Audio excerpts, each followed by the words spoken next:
for the first class? Let's start then. You will be happy to know that today we will learn to make a basic mobile app. Yes, today we will learn to make a basic mobile app. So our today's goal is app creation. For that we will follow 4 steps. The first step is to define the purpose, that is what our app should do. Here our purpose is to create this app to change the color of screen when I click the button. As you can notice on your screen that there is a screen on which there is a button, and when that button is clicked, the color of the screen is changed to red color. And second step is to design the app. First we have defined the purpose, and now we are going to design the app. For that we will click on create option and will select app lab option. So this is our design environment. From design toolbox I will select and drag button and drop it onto the mobile screen. Now second step is complete. The third step is to code the app. So for that we will click on code option on the left hand side.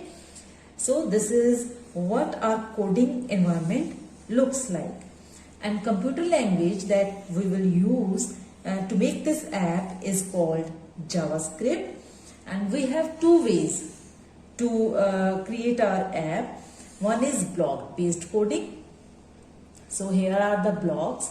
So one is block based coding. We just have to drag and drop these blocks.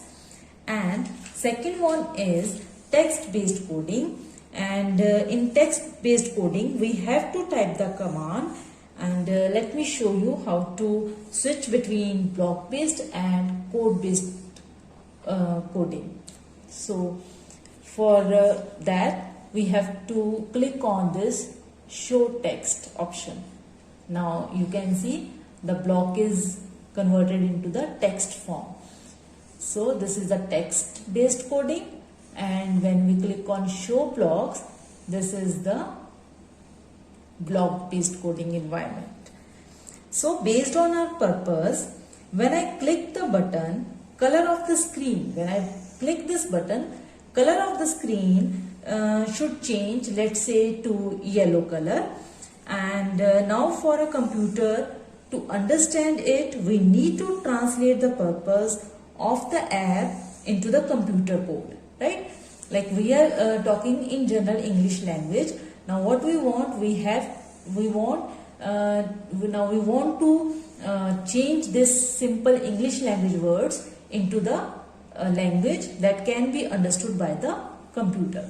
So for that, first code block we have selected, and second one is here, that is set property. So on event will be the same as when in English language. This means that when in English language is translated into on event in coding language, and change in English language is translated into set property in coding language. So now we have to we already have dragged exactly these 2 blocks. One is when, that is on event, and second that we want to change the color of the, so to change set property block we have selected here. Now let's change the values in these blocks. So what I want when button 1 is clicked, button will be clicked, the change, what it will do, it should change screen background color So we will select background color, let's say to yellow. So we will select yellow here. So, on event button 1, click function, set property screen 1, background color yellow. And in simple English language, how we will read it? It's when button 1, click, do change screen 1 background color to yellow. So our third step is complete, that is to code the app. Now is the fourth step, that is to run the app and check whether it works or not. So let's click on run button, and now let's click on button. Wow! Did you see that the app works and it changes the screen color? Okay, now it's your turn.